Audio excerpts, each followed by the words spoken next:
안녕하세요. 토요미스테리 디바제시카입니다.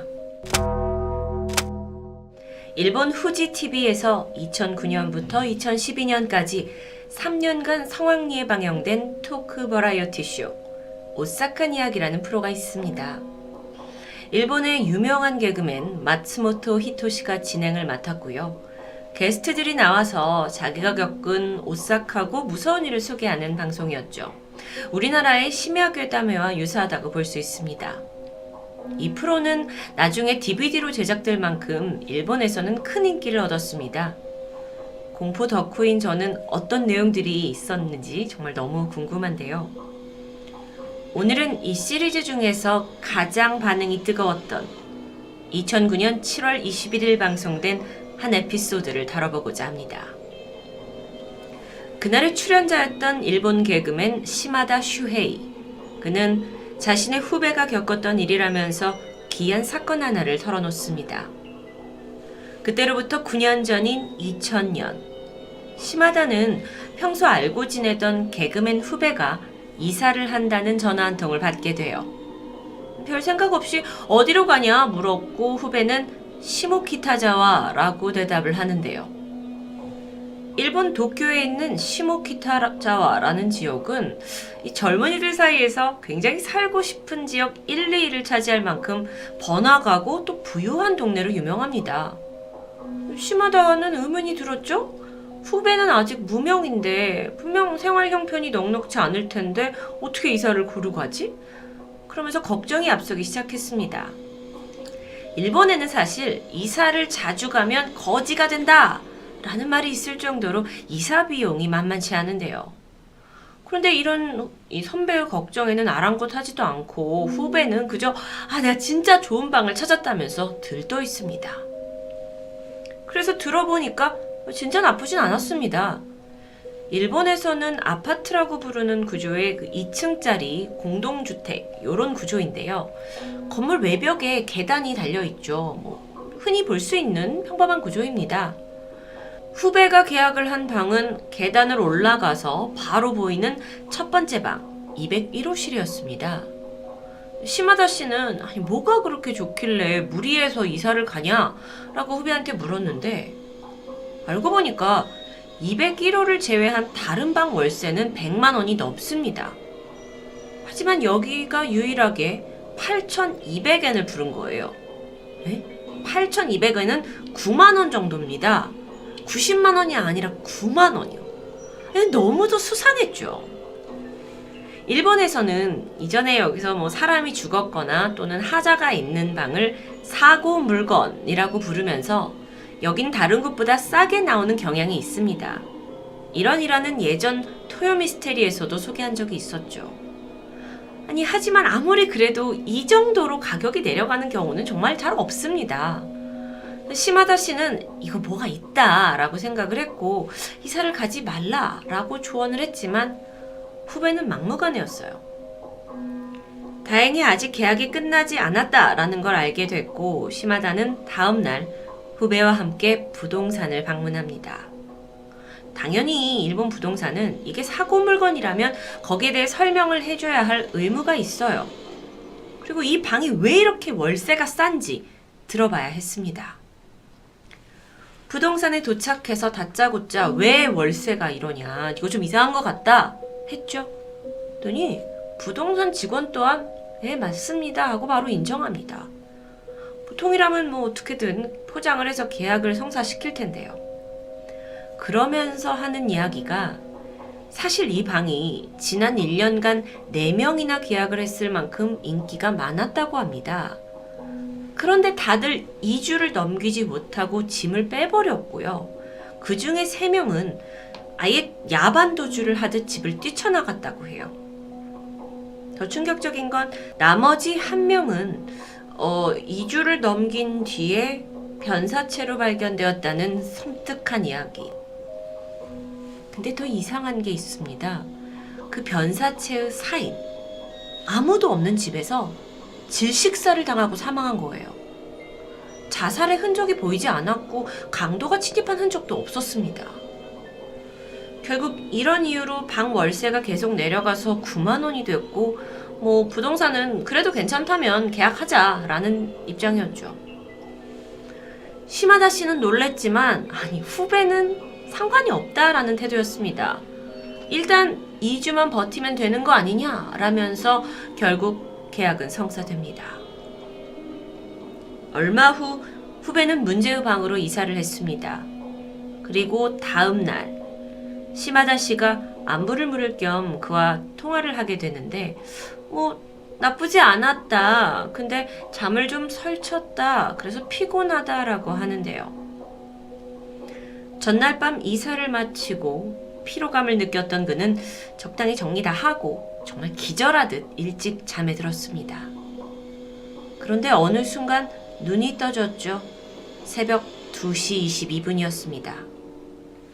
다시 잠을 자보려고 하는 순간 창문 바깥쪽 골목에서 어린아이들의 뛰어노는 소리가 들렸습니다. 어라? 새벽 2시인데? 이상해서 창문을 여는 순간 그 소리는 뚝 멈췄죠. 다시 창문을 닫으면 저 멀리서 아이들의 소리가 들리는 것 같습니다. 근데 한참을 그러다 갑자기 캉! 하는 이 날카로운 금속 소리가 들리더니 곧이어 소음도 사라졌어요. 이게 아주 오랜 시간 지속된 건 아니었기 때문에 곧이어서 그도 잠이 들었죠. 이걸 통화로 들은 시마다 씨는 혹시 주변에 아이를 키우는 집이 있는 거 아니야? 하고 확인을 해보자면서 부동산을 찾아갑니다. 그런데 이 자초지종을 들은 부동산 직원이 사실 전부 다 말하지 못한 게 있다라면서 또 다른 이야기를 들려줘요. 여러분, 일본의 공동주택 대부분은 계단의 수가 14개라고 합니다. 아주 드물게 계단이 13개인 곳이 간혹 있는데 이런 건물은 어딘가 위험하다라고 믿는 부동산 업계의 미신 같은 게 있죠. 그 부동산 직원이 알고 있는 13개짜리 계단 건물은 딱 2채입니다. 그리고 그중 하나가 지금 후배가 살고 있는 바로 그 건물이었죠. 시마다와 후배가 다시 집에 갔어요. 계단을 세어봤더니 정말 13개였습니다. 좀 찝찝하니까 너 이거 이사 가라 라고 얘기를 하지만 후배가 뭐라고 하냐면 이런 곳에 살다가 나중에 공포방송 같은 거 나갔을 때 이야기거리가 되지 않겠냐 라면서 고집을 부렸죠. 그리고 그날 밤 그는 또다시 새벽 2시 22분에 눈이 떠졌습니다. 밖에서는 아이들의 소리가 들려왔어요. 근데 이번에는 캉캉 하는 이 금속 소리가 2번이나 들려온 후에 소음이 멈추게 됩니다. 그리고 순간 이 후배는 이 쇳소리의 정체를 깨닫게 돼요. 누군가 철제 계단을 올라오고 있는 소리였습니다. 자, 그러면 이 후배가 추측을 해본다면 첫째 날은 첫째 계단, 둘째 날은 2번째 계단, 그럼 계단이 13개니까 14일째 되는 날에는 2층까지 올라온다는 얘기가 되겠죠. 그래서 부동산에서 아무도 2주를 못 넘겼다고 한 이유가 이게 점점 납득이 되는 겁니다. 와, 이거 어쩌지? 하지만 후배는 자기가 뱉은 말이 있어서였는지 일단은 더 버텨보기로 했는데요. 3일째, 7일째, 11일째 소름 돋게도 철제 계단을 올라가는 소리는 예상대로 올라갔고요.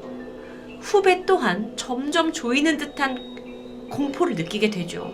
이게 오히려 지금 당장 눈앞에 벌어지는 일이 아니라 곧 다가올 거다, 이쪽으로 올 거다라는 그 두려움을 견뎌내야 했습니다.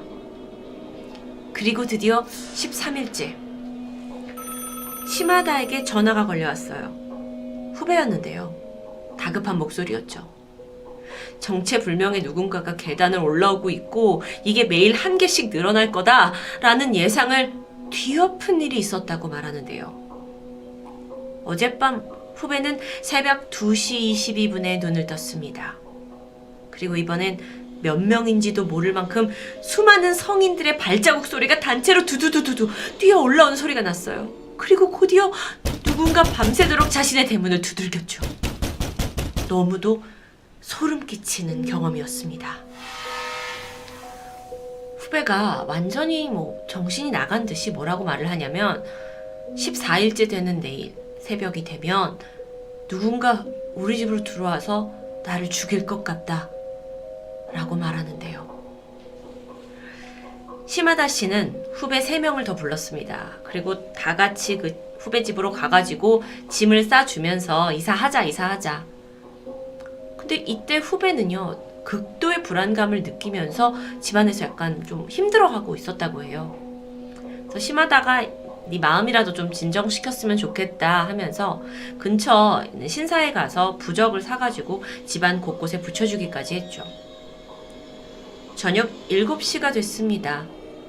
어느덧 이삿짐은 어느 정도 다 쌌고 다들 긴장이 풀린 채 선후배들끼리 농담도 하면서 느긋하게 이사를 마무리하고 있었죠. 그러던 중 갑자기 팍 하는 소리와 함께 집안 전체 전기가 나가버렸습니다.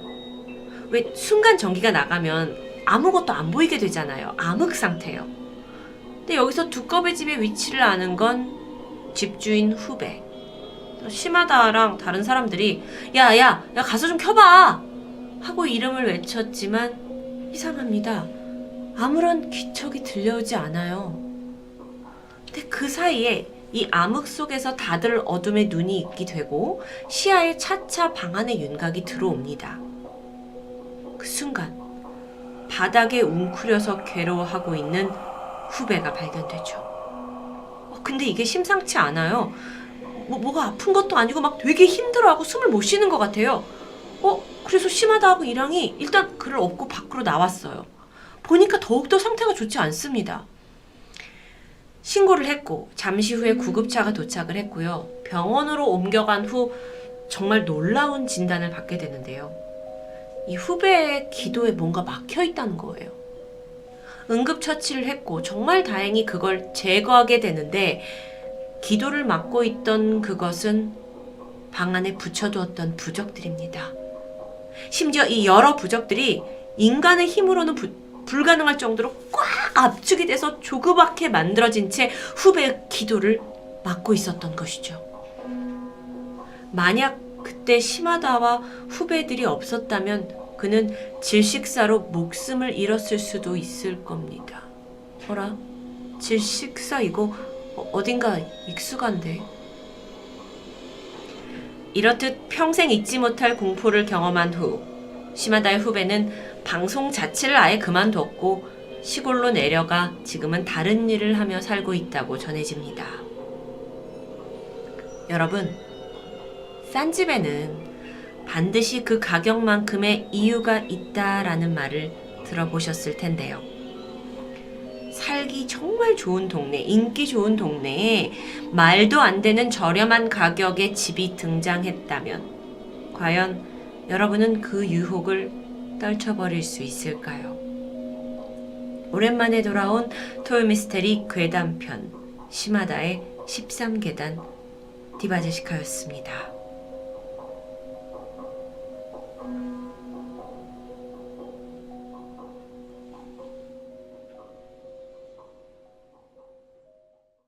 안녕하세요. 토요미스테리 디바제시카입니다. 지난 2001년 5월 24일 일본 최대 커뮤니티 사이트 2채널에 흥미로운 게시물이 올라왔습니다. 글의 제목을 보니까 사메지마에 대해서 이야기해봐요. 내용을 읽어보니까 제가 그걸 처음 봤을 때 충격이 가시지 않습니다. 혹시 여러분 중 그 게시물을 아직 보관하고 있는 사람이 있나요? 라고 조심스럽게 묻는 질문이었죠. 사메지마? 낯선 단어인데요. 곧이어 이 커뮤니티엔 그게 뭐냐 라면서 저처럼 궁금해하는 댓글이 달렸습니다. 그런데 조금 후 조회수가 높아질수록 다소 공격적인 댓글도 있었죠. 야, 여기서 사메지마 이야기 금기다. 알아도 모른 척해라. 이제 와서 꺼내다니 충격이다. 얼른 삭제해라. 굉장히 날이선 분위기였습니다. 결국 글은 묻혔지만 이 댓글들을 통해 몇 가지 정보는 추정이 가능했는데요. 첫째, 사메지마는 여기에서 금기어입니다. 둘째, 이 사건과 관련된 사람은 사망했습니다. 셋째, 정부가 개입해서 암묵적으로 덮은 사건이다. 이후 투채널에는 종종 사메지마가 뭐냐라는 글이 계속 올라왔지만 매번 기분 나쁘다 꺼내지 마라 같은 단호한 댓글만 달렸습니다. 마치 기필코 숨겨야만 하는 무언가가 있는 듯한데요. 호기심을 자극하죠. 세상에 비밀은 없습니다. 많은 이들의 만류에도 불구하고 계속 사메지마가 언급되자 결국 그 전말을 알고 있는 한 네티즌이 스토리를 풀어놓게 됩니다. 자, 먼저 이 투채널, 이 사이트는 1999년에 오픈을 해서 막 인기몰이 중이었습니다. 사이트에는 주제별로 약 600개의 게시판이 있는데 우리나라 DC인사이드와 비슷하다고 볼 수 있겠죠. 이 600개의 게시판, 여기에는 일명 스레드라는 조각글들이 존재합니다. 쉽게 말해 댓글인데요. 한 가지 주제가 시작되면 그 게시글에 계속 댓글을 달면서 실시간으로 소통하는 방식이죠. 인기 게시글에는 많게는 수백, 수천 개의 댓글이 달리기도 합니다. 무엇보다 이 투채널의 가장 큰 특이점은 철저한 익명성입니다. 이름을 적는 칸이 있긴 해도 대부분 사용하지 않는데요. 그렇다 보니 자연스럽게 익명의 가면 뒤에서 각종 혐오 발언을 일삼기도 하죠. 참고로 여기 투채널은 한국을 싫어하는, 한국을 혐오하는 일본 혐한 집단의 본거지라는 것도 유명합니다. 심지어 여기서 실제 범죄 모임마저 등장한 적도 있습니다. 그러던 어느 날, 이 투채널 게시판에 실시간으로 현장을 중계하는 실황 게시판이라는 것이 있었는데 여기에 총 16장의 사진이 시간 순으로 차례차례 올라오기 시작했습니다. 단번에 눈길을 끌 수밖에 없었죠. 우선 첫 번째 사진은 치바현 JR 카시와역의 간판이었고 그 아래에 사람들이 무리지어서 어딘가로 향하는 듯 했습니다. 그리고 이후에 올라온 사진들은 실시간으로 이들의 행적을 보여주는 듯한데 근데 점점 분위기가 심상치 않습니다. 어디가 잔뜩 화가 나 있어요, 사람들이. 급기야 이들은 한 남성을 무자비하게 구타하는 장면을 올리게 됩니다. 현재 이 모든 사진들은 삭제가 되면서 정확한 수위를 알 수는 없지만 당시에 실시간으로 이걸 본 네티즌들은 정말 그 끔찍함에 큰 충격을 받았다고 하는데요. 마지막 16번째 사진이 사실 가장 보기 힘들었습니다. 그건 바로 구타당한 남성의 손가락이 잘린 모습이었죠. 게다가 사진 하단에는 마침내 사메지마를 심판했다라는 글귀까지 적혀 있습니다. 사메지마. 이건 투채널에서 활동하던 누군가의 아이디였습니다. 그는 투채널에서 사람을 모았고 그들에게 불법 성인 비디오를 판매하는 걸로 유명한 인물이었죠. 그런데 문제는 그가 제공하는 이 비디오의 수위입니다. 이게 하나같이 차마 눈뜨고는 볼 수 없을 정도로 너무나 끔찍한 내용이었다고 하는데요. 어린아이, 미성년자 혹은 장애 여성을 납치해서 성적인 가학행위를 하는 것도 모자라 이들을 가차없이 살해하는 장면이 찍혀 있었습니다. 영상이 연출된 건지 실제 범죄 상황인지는 알 수 없지만 어쨌든 이 내용만으로도 많은 이들의 공분을 사기 충분했죠. 당시에 사메지마의 비디오를 산 네티즌들은 처음엔 뭔가 좀 야하고 자극적인 걸 기대했다가 정말 토할 것 같은 이 수위에 되려 분노하게 되고 이걸 도대체 누가 만들었냐라는 게 논란이 됩니다. 그러던 중 이걸 판매한 사메지마가 제작한 게 아니냐라는 의혹이 커지면서 해명을 요구하게 되는데 오히려 사메지마는 묵묵부답이었고요. 결국에는 걔가 만든 거라더라 라고 물타기 팩트가 되어버리죠. 그러던 중 일부 유저들이 심판자가 되기를 자처합니다. 사메지마에게 비디오를 구매하는 척 밖에서 불러내서 그에게 집단 린치, 그러니까 집단 폭행을 하자고 제안하게 되는데요. 사실 그게 범죄 영상이 확실하다면 경찰에 신고를 하면 되는데 생각해보니까 불법 비디오를 구매한 게 걸릴 수도 있고 또 사메지마가 이 구매자 리스트를 유초를 할 수도 있다라는 두려움이 존재했습니다. 어쨌든 계획대로 사메지마는 치바현에 있는 카시와역으로 나오게 됐고 약 20명의 유저들에게 둘러싸이게 됩니다. 처음에는 이들이 겁을 주는 정도의 폭행으로 시작을 했는데 점점 더 사람들의 집단 광기가 더해졌죠. 손가락이 잘렸고 끝내 사메지마는 이 폭행을 견디지 못하고 현장에서 숨을 거두고 말았습니다. 가담한 유저들은 곧장 뿔뿔이 흩어졌지만 다시 투 채널에 모여서 우리가 정의를 실현했다며 자축하게 되죠. 그런데 잠시 후 충격적인 반전이 드러납니다. 죽였다고 생각한 사메지마의 아이디가 멀쩡하게 다시 나타나는 겁니다. 알고 보니 그가 평소와 다른 낌새를 눈치채고 자기가 아닌 가짜 사메지마를 보냈다고 말했죠.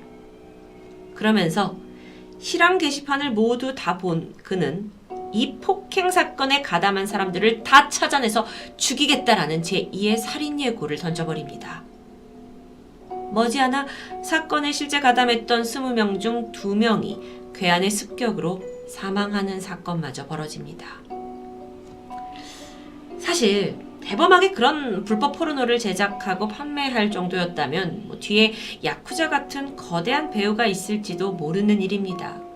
상황이 점점 심각해지면서 사람들이 불안해졌고 결국 주동자 중 한 명 아이디 EOM을 쓰던 남성이 제 발로 경찰에 찾아가서 모든 걸 자수하면서 이 사건은 수면 위로 떠오르게 됐죠.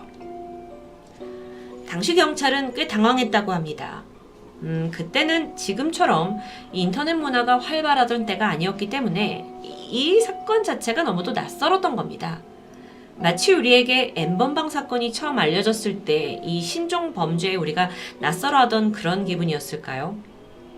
불법 포르노도 모자라서 제작자를 죽이겠다고 모인 사람들이 살인 현장을 실시간으로 중계했고 또 보니까 피해자는 전혀 관계없는 제3의 인물이고 거기에 또 복수까지 하겠다는 굉장히 난감해진 경찰이 우선 사건의 배경은 다 덮어둔 채 카시와 역에서 사망한 남성과 관련해 주동자들을 잡아들이는 것부터 해결을 시도했습니다. 하지만 사안이 사안인지라 이 사건은 결국 일본의 상급기관인 국가공안위원회로 넘어가게 되죠. 그리고 이 고위급 경찰들은 고민 끝에 사건을 은폐하기로 결정합니다. 이게 알려질 경우 불러올 대중적인 사회적 파장을 우려했기 때문이었죠. 한편 지금껏 투 채널을 통해 공개된 이 사메지와 관련된 컨텐츠, 불법 포르노, 또 폭행 중계의 사진들은 도저히 공개할 수가 없는 수준이었기 때문에 경찰은 즉각 삭제 조치합니다. 동시에 투 채널에서 사메지마란 단어가 올라오기만 해도 즉각 IP를 추적해서 조사한다는 소문마저 돌았습니다. 그렇게 외압에 의해 투 채널에서는 사메지마라는 단어가 금기어가 된 것입니다. 그러다 이 결말은요, 결국 한국에까지 전해집니다. 지난 2005년에 국내 한 네티즌이 투 채널에서 글을 캡처해가지고 지식인에다가 통역을 의뢰하게 되면서 시작됐죠. 사진을 보시면 질문이 재밌는데요. 이거에 관해 얘기하면 죽는다더라 하는 건 집어치우세요. 저 어차피 해외 거주하고 있고 프록시 서버 공공기관 컴퓨터 쓰고 있어요. 정말 엄청나게 궁금했던 모양인데요.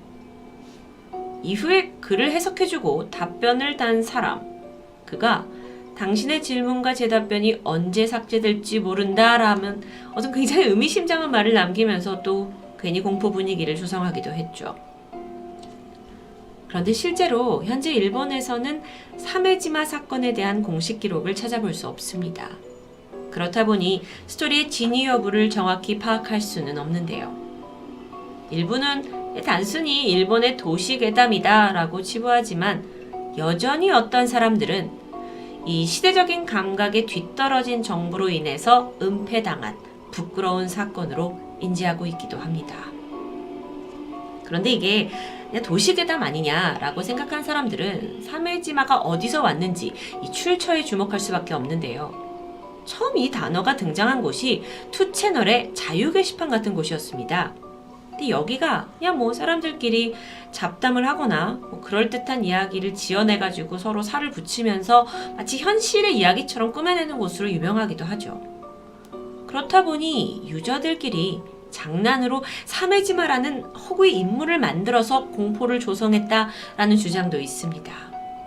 게다가 이 단어가 언급된 게시물 댓글에 동일한 IP가 반복적으로 나오면서 누군가의 주작일 거다라는 의심을 버릴 수 없는데요. 현재 일본 위키백과에서는 사메지마 사건은 사실이 아니다 라는 것만 밝혀진 채 편집이 제한되어 있습니다.